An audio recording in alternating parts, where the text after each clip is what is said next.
I hope आप सभी अच्छे होंगे। इस वीडियो में हम लोग क्लास 8 हिंदी का चैप्टर 3 पढ़ने वाले हैं जिसका नाम है कर्मवीर। इस वीडियो में हम लोग इस चैप्टर का A to Z question answer solve करेंगे। ठीक है, तो देखिए यहाँ पर क्या है, ये एक बहुत ही अच्छी कविता है। कर्म के प्रति निष्ठा ही व्यक्ति की सफलता का निर्धारण करती है। तो एक कर्मवीर में क्या क्या गुण होना चाहिए ना, उसी के बारे में पढ़ना है। आपसे बोलिएगा तो ये कविता भी पढ़ा देंगे। इस वीडियो में हम लोग करेंगे क्वेश्चन आंसर। ठीक है, और ये सब आप पढ़ लीजिएगा, याद कर लीजिएगा। जैसे विविध में क्या होता है, भाग मतलब भाग्य। ठीक है, ये सब बहुत जरूरी है नॉलेज के लिए। अब देखिए क्वेश्चन आंसर में है क्या है, प्रश्न अभ्यास पार्ट से है, कर्मवीर की पहचान क्या है। और इसी तरह के बाकी सवाल दिए हुए हैं, तो आपको सबका हल बताएंगे इस वीडियो में। ठीक है, तो चलिए बिना समय गवाए वीडियो को स्टार्ट करते हैं। तो देखिए ये रहा पीडीएफ क्लास 8 हिंदी कर्मवीर का प्रश्न अभ्यास। तो पाठ से सवाल क्या पूछ रहा था कि कर्मवीर की पहचान क्या है। तो देखिए उत्तर लिखेंगे, कर्मवीर विघ्न बाधाओं से घबराते नहीं, भाग्य भरोसे नहीं रहते, आज के कार्य को आज ही कर लेते हैं, अपने समय को व्यर्थ नहीं जाने देते हैं, परिश्रम करने से जी नहीं चुराते हैं, तथा जिस कार्य को आरंभ करते हैं उसे पूरा करके ही छोड़ते हैं। एक सभ्य इंसान में है ना, एक जिम्मेदार इंसान में क्या क्या होना चाहिए, तो वही है कर्मवीर के गुण। तो विघ्न बाधाओं से कोई मुसीबत आ जाए तो घबराते नहीं है, भागे भरोसे नहीं बैठते, मेहनत करते हैं। ठीक है, अपने टैलेंट पे भरोसा रखते हैं और मेहनत करते हैं, और आज के कार्य को कल पे नहीं टालते हैं, और समय का सदुपयोग करते हैं। जैसे बहुत सारे सोचते हैं ना कि खेलना कूदना क्या होता है, समय का बर्बादी होता है। तो ऐसा नहीं है कि अगर कोई बच्चा खेल रहा है तो हम सब बोलते हैं कि अरे ये क्या कर रहा है, तो उससे आदमी फिट बनता है। ठीक है, तो हर चीज के लिए समय देना चाहिए, पढ़ने के लिए समय देना चाहिए, क्योंकि स्टूडेंट है तो पहला काम तो पढ़ाई ही है। फिर खेलने का समय देना चाहिए, परिवार के साथ समय बिताना चाहिए, दोस्तों के साथ समय बिताना चाहिए। इस तरह से थोड़ा थोड़ा टाइम है ना फिक्स कर देना चाहिए। ठीक है, और ये परिश्रम करते हैं, और जिस कार्य को आरंभ करते हैं ना तो उसको पूरा करके छोड़ते हैं। आगे देखिए दूसरा प्रश्न, अपने देश की उन्नति के लिए आप क्या क्या कीजिएगा। जाहिर सी बात है, पहला कि देश की उन्नति के लिए ना, देश को नुकसान जो भी काम पहुंचाता है वो काम नहीं करेंगे। ठीक है, जैसे पानी बर्बाद करना तो देश का नुकसान होगा। ठीक है, जैसे कोई कहीं घूमने गया है तो वह दीवार पे सब अपना नाम लिख देता है, तो ये सब नहीं करेंगे। और क्या, जैसे है ना, जैसे लाल किला है और भी जगह, तो वहाँ सब नाम लिख देता है। तो ये सब चीज़ें देश की तरक्की में जो भी चीज़ हो सकता है वो काम करेंगे, और देश की अवनति में देश को नुकसान पहुंचाने वाले काम जो भी हैं वो नहीं करेंगे। तो उत्तर लिखेंगे, अपने देश की उन्नति के लिए हम कर्मनिष्ठ बनेंगे। कर्मनिष्ठ। ठीक है, अगर किसी देश में न सभी लोग हैं अपने अपने काम को अच्छे से कर रहे हैं, ठीक है, तो जाहिर सी बात है देश तरक्की करेगा। जिस कार्य में हाथ डालेंगे उसे करके ही दम लेंगे, तथा अच्छे से पढ़ाई करके कुछ बनकर अपने देश की उन्नति में योगदान करेंगे। जैसे डॉक्टर इंजीनियर बनना, ठीक है, टीचर बनना, कुछ भी बनेंगे तो अपने देश के क्या करेंगे, योगदान करेंगे। हम देश के प्रति अपने सभी कर्तव्यों को निभाएंगे। ठीक है, जैसे कोई एक टीचर है तो क्या करते हैं, वो बच्चों को पढ़ाते हैं, तो जाहिर सी बात है ज्ञान बांट रहे हैं। अगर किसी देश के सभी बच्चे अगर जागरूक होंगे, पढ़े लिखे होंगे, तो जाहिर सी बात है देश का तरक्की होगा। तो हर कोई है ना अपने अपने तरीके से देश की तरक्की में योगदान दे सकता है, उन्नति में योगदान दे सकता है। तो आप देश की तरक्की के लिए क्या क्या करेंगे, आप कमेंट बॉक्स में बताइए। तो आगे देखिए दूसरा हो गया, तीसरा, आप अपने को कर्मवीर कैसे साबित कर सकते हैं। तो जाहिर सी बात है कर्मवीर में जो गुण है ना होने चाहिए, वो उन गुणों को खुद में लाएंगे और खुद को कर्मवीर क्या साबित कर देंगे। तो उत्तर लिखेंगे, समय को महत्व देना, परिश्रमी होना, किसी काम को अधूरा न छोड़ना, भागे भरोसे नहीं रहना आदि कर्मवीर के गुणों को अपने में उतार कर हम अपने को कर्मवीर साबित कर सकते हैं। कर्मवीर साबित करना है तो कर्मवीर के गुणों को पढ़े ना, यहाँ पर अभी कर्मवीर के गुणों को पढ़े थे, यहाँ पर इन सारे गुणों को अपने में ला देंगे और बस कर्मवीर बन जाएंगे। अब देखिए पाठ से आगे, परिश्रमी के द्वारा मनोवांछित, मनोवांछित मतलब जो हम चाहते हैं मन में। ठीक है, तो क्या है, परिश्रमी के द्वारा मनोवांछित लक्ष्य की प्राप्ति की जा सकती है कैसे। तो देखिए उत्तर लिखेंगे, परिश्रमी व्यक्ति कभी आलस्य नहीं दिखाते हैं।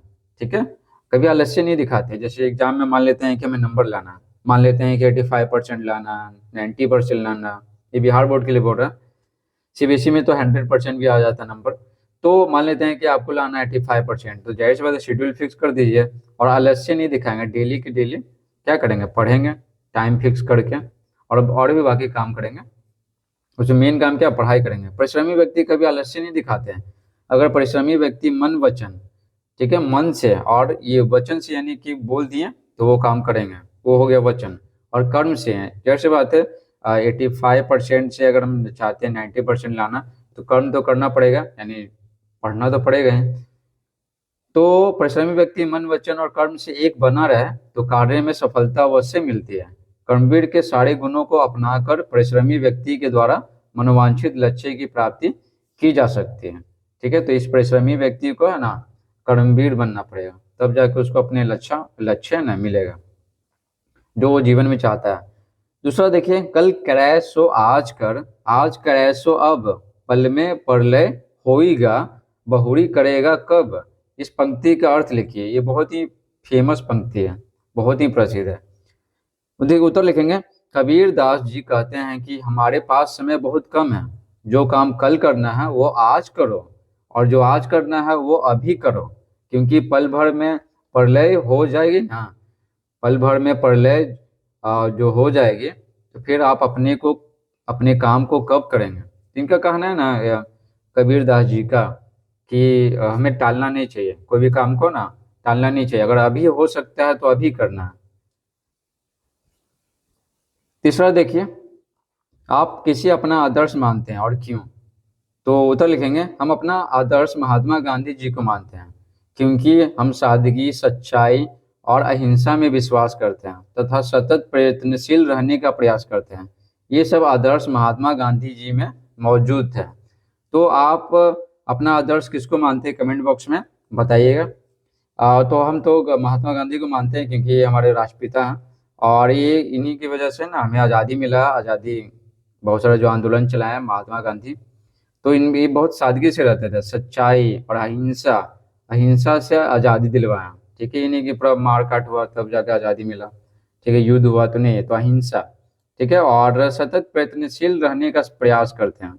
ये सब गुण है ना, ये महात्मा गांधी में थे। एक बार आंदोलन फेल हो गया तो दूसरा बार चलाएं, तीसरा बार चलाएं, इस तरह से। तो ये कभी हार नहीं मानते थे, तो इसलिए महात्मा गांधी को हम अपना आदर्श मानते हैं। देखिए अब आते हैं व्याकरण। व्याकरण में बोला गया है, दिए गए शब्दों से विपरीतार्थक शब्द युग्म बनाइए, जैसे अमीर गरीब। ठीक है, विपरीतार्थक शब्द हो गया यानी उल्टा शब्द। तो यहाँ पर देखिए, यहाँ पर क्या नहीं, यहाँ पर ढेर सारा दिया हुआ, यहाँ से लेकर यहाँ तक दिया हुआ, इसी में से ढूंढना है। समझे, तो दुख है ना, दुख, तो दुख का उल्टा क्या होगा, सुख। ढूंढ लिए। कठिन, कठिन का क्या होगा, सरल, सरल। ठीक है, कठिन का सरल, इसी तरह ढूंढ के बनाना। तो ढूंढ तो दिए हैं, आपको कुछ करने की जरूरत नहीं है, यहाँ से आप लिख लीजिएगा। तो देखिए दुख का क्या होता है, सुख। ये अपने से नहीं लिखना है, इसमें से क्या क्या करना है, ढूंढ के लिखना है। दुख का सुख हो गया, कठिन का सरल, भलाई का बुराई, जन्म का मरण, सपूत का कपूत हो गया, विरोधी का क्या होता है, समर्थक, असंभव का उल्टा संभव, नवमिष तल। नवमिष का गगन होता, आकाश होता, तलमिष जमीन होता, फूल का क्या हो जाएगा, सूल, आरंभ का अंत, बुरा का भला, और वीर का कायर। ठीक है, उसके बाद देखिए दूसरा वाक्य, दूसरा में क्या बोला गया, वाक्य के बारे में हमें पढ़ना है। सामान्य वाक्य क्या है, रेगिस्तान में जल ढूंढना बहुत कठिन है। रेगिस्तान में जल ढूंढना क्या है, बहुत कठिन है।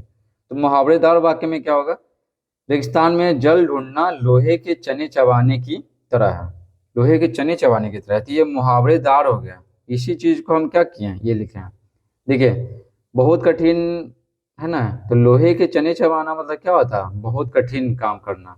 समझे, तो बहुत कठिन की जगह ये मुहावरा लिख दिए। तो वही बोला गया यहाँ पे, देखिए आगे, उक्त उदाहरण की तरह निम्नलिखित सामान्य वाक्यों को भी मुहावरेदार वाक्यों में बदलिए।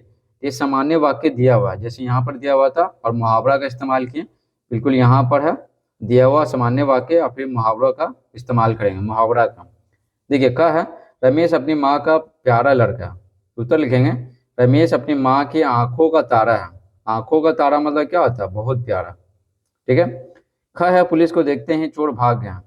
ठीक है, भाग जाना का क्या होता है, 9 2 11 होना होता है। ठीक है, तो उत्तर लिखेंगे पुलिस को देखते हैं चोर 9-2-11 हो गए। आगे है, तो आगे है नहीं कुछ, इस प्रकार से पूरा वीडियो समाप्त होता है। आई होप आपको ये वीडियो पसंद आया होगा। पसंद आया तो वीडियो को लाइक कीजिए और चैनल पर नए हैं तो चैनल को सब्सक्राइब कीजिए। Subscribe this channel. Thanks for watching.